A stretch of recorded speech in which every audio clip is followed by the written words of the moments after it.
I am Valeria Maritza at Healing Through You. I am an infinite being of light, and so are you. Oh my goodness, today I have such a treat for you because we just had a full moon and a full moon eclipse. Was it yesterday? Yeah, it was like yesterday, 5 o'clock in the morning, Eastern Standard Time. And it is so incredibly powerful, right? And paid attention to these things, to the moon, to the eclipses. Like I had no idea about any of these things, but now that I'm doing the work and that I realize all of these things that are happening, it really makes sense to pay attention to the energies of the world, of the earth, of the sun, the moon, right? Because they really do affect us. And so this eclipse has been extremely powerful in bringing up old stuff, old wounds, and old fears. And I'm going through it myself. My clients are going through it themselves. I see you, I hear you, I feel you. It is not an easy energy to navigate. However, it is here for you. Which means whatever is happening, it can happen really fast, very sharp, very abruptly, or it can happen a little bit slower or a little bit more gentle for you, depending on your astrological sign of how it's affecting you. But if you're going through something that's like really tough, know that you are supported and know that this is kind of like the ripping that band-aid off in one, abrupt pull, right? It hurts a lot for a little bit, and then that's it, and then you see your skin healing underneath, and everything else happens for you. And so on this note, I want to talk to you about loving yourself, because this has been made so clear to me in this last couple of days, weeks, but like really a lot in the last couple of days, is that when we are hurt, right? Or we're going through the hurt and being empaths and being healers and wanting to help others and help the world, we tend to really put ourselves last. And that has to do also with the way that we navigate other people. When we navigate the way other people treat us and the amount of BS that we accept or allowed to be imposed upon us. And so I'm going to give you an example. I really dislike conflict. I am not good at conflict. It makes me very uncomfortable. And so whenever conflict presents itself in my life, I tend to do one or two things, or I should say I tended to. Number one is just recluse, just make myself smaller, go away, not say or speak the things that are burning inside of me, to just like say them and express myself. All of that is just like make myself small. I am not as important as whatever this thing is and whomever is expressing this that I do not agree with. But I know that if I speak my mind, which is in opposite direction of what this person is talking to me, I'm going to create more conflict, and I'm going to have to fix the conflict. That's a clue right there. I'm going to have to fix it. Okay, we don't have to fix anything. Okay, but that's the feeling, right? I'm going to have to fix it. It's going to be my fault if I create even a worse scenario, more discomfort. I don't like it. I'm just going to avoid it. I'm going to avoid it by walking away, making myself small, lying, or just not speaking my mind. And what do I mean by lying? Lying is agreeing with the other person or with the situation in order for us not to raise the question and not to raise more conflict, right? And what happens is I've been doing this my whole life. I have been put in so many situations when I do not agree with things, and I have just kept my mouth closed. And this, ladies and gentlemen, is a wound. This is a wound that I learned as a child when I was in Catholic school. No, I was not in Catholic school. I grew up in a Catholic environment where like 98% of everyone in the entire town was Catholic. And so I went to Catholic church. And I learned this. I learned to keep my mouth shut for so as not to raise conflict, so as not to be seen as someone who was bad, evil, or doing the wrong thing. And whenever something happened at the church that I did not agree with, which usually was something that was not the teachings of God, actually, it was the teaching of the priest, the interpretation of whoever is giving the sermon, right?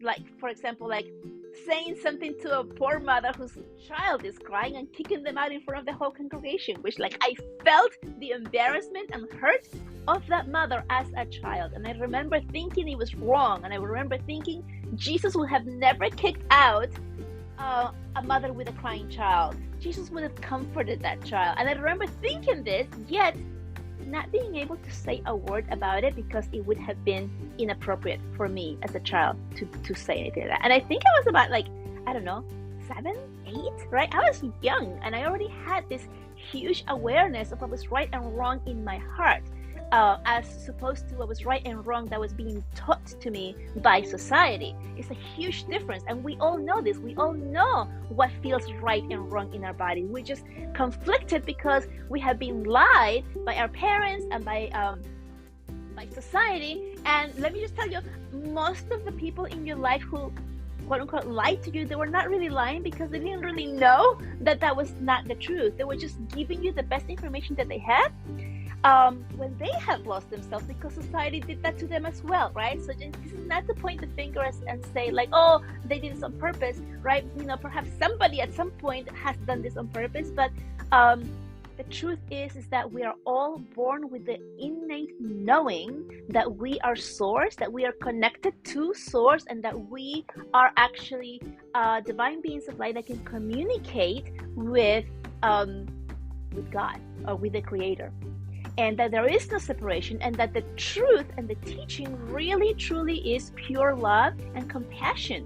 It's love, compassion, acceptance. There is not an ounce of judgment from the Creator. There's nothing there except for love. And that is the part that us as humans have bought into all of our lives. Anyway, I got that wound myself as a child, not being able to speak, and I brought this wound and continued to use this method of dealing with things throughout my life. So I saw something really terrible at school. I think I was in 7th grade. My gym teacher was horrendous, and she, I mean, like, really horrendous. Like she would, like, definitely not be teaching if it was today's times. I remember some boys forgot their gym shorts on gym day, and she made them take off their pants and do exercises in their underwear to humiliate them. This actually happened. I'm not making this up. This happened. And I remember feeling so scared and, like, hating this woman and really wanted to tell her off and speak up for the kids, and I couldn't. And I also remember her taking this one child in my class by his hair and his hair around, so he was doing, like, little spins under her because she was spinning him but she was punishing for something. He was one of the boys that was wearing his underwear outside in gym, and she was doing, I mean, yeah, like, I cannot make this stuff up, right, guys? I actually lived this, and I sat there eating all of that anger and stuff and confusion that I had as a child within my body because I didn't speak up. Until this day, I feel badly. I'm actually getting emotional right here as I'm bringing these thoughts up of why I didn't do anything. And not only me, but, like, you know, back then, like, classes were like 40 kids, right? Not one kid spoke up because we were terrified of this woman, right? And so as an adult, I learned to do the same thing when romantic partners or family members have said something, of just eating it. And as I became more and more aware and more awake, and I started doing the work, I began to see the difference and began to really be sure of myself. I'm like, you know what I feel is actually the truth, and I need to speak up. And then I started doing this. I started speaking up. I started speaking up at different situations. And then let me tell you, this has not been easy, people. It really has not. I'm going to give you another example. When I first started teaching, my very first year teaching, I got a job in Nashville, Tennessee. And this is a long time ago, guys. Not only that, Nashville, Tennessee was very backwards back then. I love Tennessee. I love the people there, but like it was just really backwards. And what do I mean by that is that I grew up in New York and then I went to Tennessee to teach, right? And so I'm just telling you the difference here. I walked into these classrooms and teachers had wooden paddles by their doors.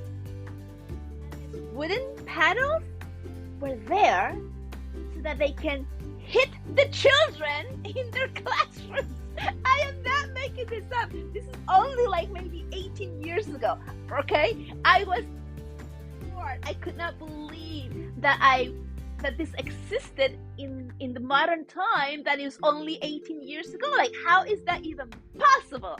That was my thought. I couldn't believe it. I couldn't wrap my mind around it. This was happening.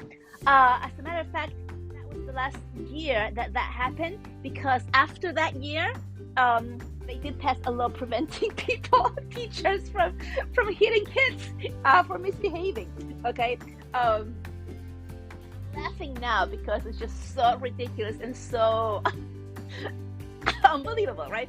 But I also experienced this. And so then there was this teacher in service time, like we all have teacher in service, and there was this one time when they were like, hey, we decided to order pizza. Who wants to order pizza? And then this way for lunch, and then we'll just place the big order for everybody who wants it, and then we don't have to all go out and get our own food. So I was like, yeah, sure, I'll do it. So I pay my money for my pizza. It wasn't like the school was buying it for us, okay? I want to be clear on this. It was just like, hey, we're getting pizza, who else wants it? Let's just place a big order instead of each one of us placing our order, right? So it was like that. So I joined. Lunchtime came, I go downstairs, I go to the cafeteria, the boxes of pizzas are there, like just stacked up, like a whole bunch of people, mostly everybody had ordered pizza. There was this one teacher literally pacing back and forth in front of the pizza boxes, and they were all closed.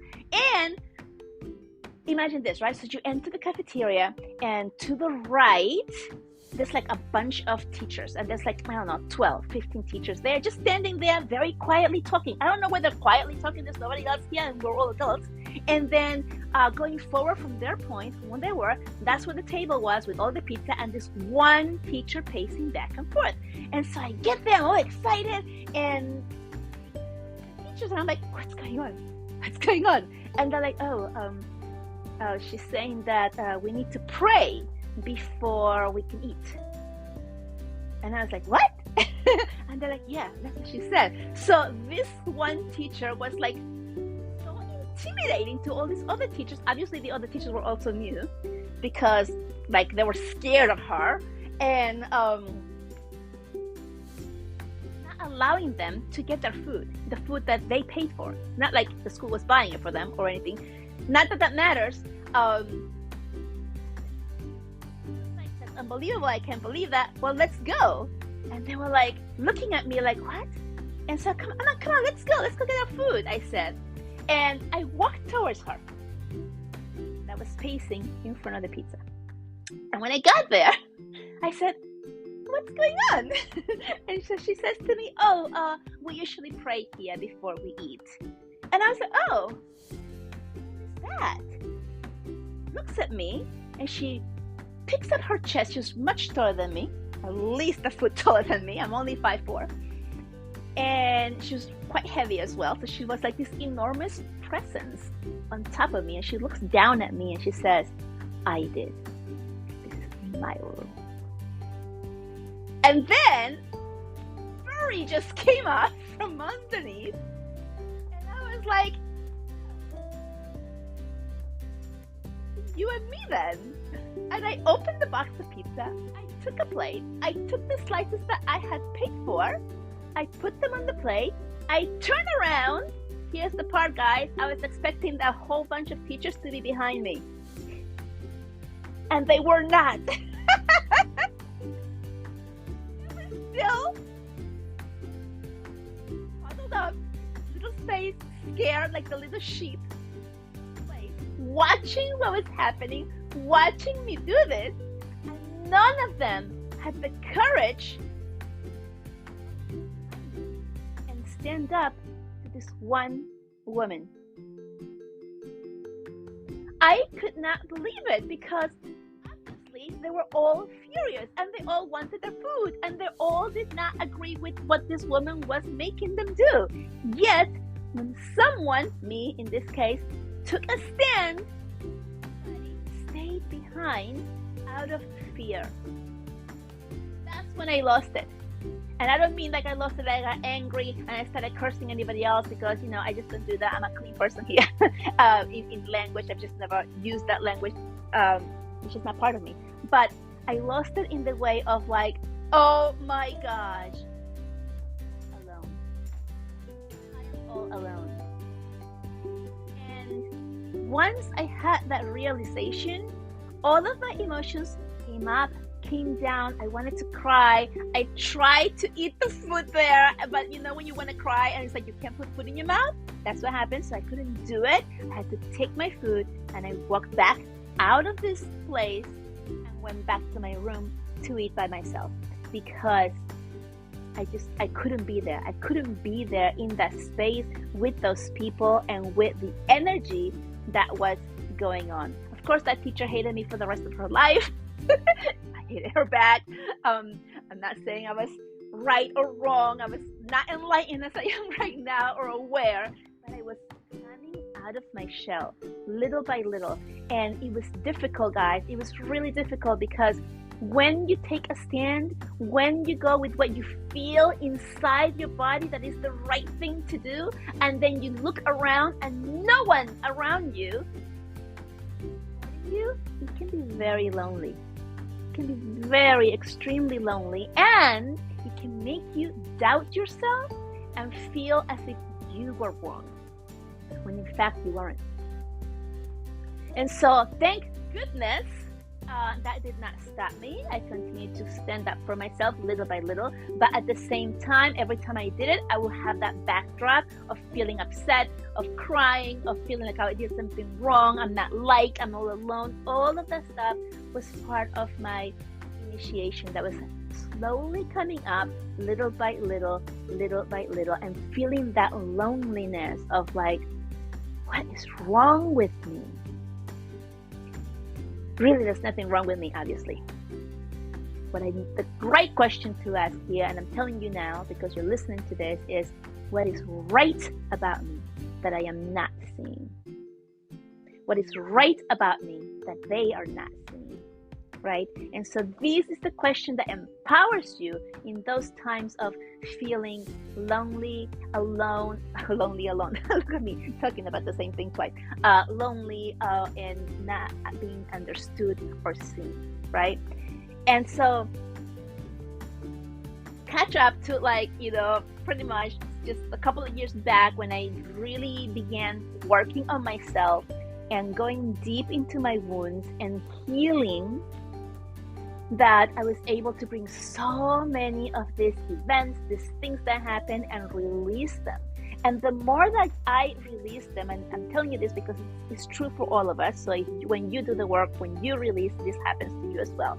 The more that you release the wound, the more that you feel sure about yourself, the more that you let go of the things that aren't in alignment with you, the more that you allow light in your body for things that are aligned with you. And this is important because each time that you heal a wound, each time that you let something go that is not aligned with you, you fill those spaces with light. So it's pretty much like throwing out the garbage, right? You take out the garbage, you have a brand new trash can with a brand new bag in there, and now you can fill it with either more garbage or you can put light in there. And so you fill yourself with light. I fill myself with light, and the more light that you bring into your body, the more that you are connected to the divine, to the creator, to your higher self, and the more that you become sure and true about what it is want that is true for you, and what is not the matrix, or what was not like other people's opinions and things imposing on you. And so this is the key of beginning to love yourself more than others. And I'm not saying love yourself and be selfish more than others. I'm saying love your truth. You, yourself, as who you are, who you truly be, your truth, and you begin to stand strong on what you believe, on your truth, and then the people who are not aligned with you, the people who are completely against you or leaving your life because you're so misaligned with their energy, which is a good thing for you, obviously, you're able to stand your ground without feeling badly or without feeling that you have to fix it so that they still love you or like you, right? When you become enlightened, aware, or bring all this awareness upon yourself, people who are not ready to step into this part of their life will fall off the radar for you. They will get mad, or they will just not like you. They will even hate you or send hate things to you, like emails or messages or whatever, even looks, and they will leave, and you're going to feel alone. But that's okay, because that needs to happen. It's kind of like throwing out the trash. As much as you may be attached to your trash, that needs to happen in order to make space within you to bring more light. Okay? It is a beautiful, amazing, well-organized circle of harmony and love, and that's the way it works. We have attachment to these people. This might be our best friends, this might be our husbands, this might be, our family members, and we are attached to them because, oh my gosh, how can that be? How can I live without them? How can they be out of my life? And you have that attachment to them, but you know what? They're not aligned with you. They're not serving you anymore. And it is part of your journey to let them go. It is part of your journey to shine your light. And if they are willing to see your light, they may come back. They may come back, and when they come back, they will come back enlightened. They will come back open to who you truly be. And if they're not ready, they won't come back. And this is the part that you need to be strong enough to let them go without feeling guilty as if you did something wrong. Because it is a chosen path. And look at it this way. It's the same thing as if you go to a restaurant and they ask you what ice cream you want, and everybody chooses chocolate and you choose vanilla. Right? You're choosing your own path. They're choosing something else. If they choose, you know what, let me have some vanilla too. Okay, now they're back into your light. But if they're like, no, I just don't like vanilla. That's just like too simple or too blah. I really love the chocolate. I'm going to stay here. Let them be, because that's their choice. That's their life. That's their path, right? We're not here to change people's minds. We're here to embrace them and help them enlighten, shine our light upon them when they are ready to choose that path. We're not here to yank them over and make them come to our side or to your beliefs or to your way of being. We are here to be us and lighten the world one on our own, from one person at a time, whomever is attached to our frequency. Okay, I hope that this has helped you. I'm having so much energy go through my body right now. This has been an amazing podcast. Let me know how you like it, rate it, and please share with other people that you feel will be very beneficial to hear these messages. Okay, I love you so much, and I'll talk to you soon. Bye-bye.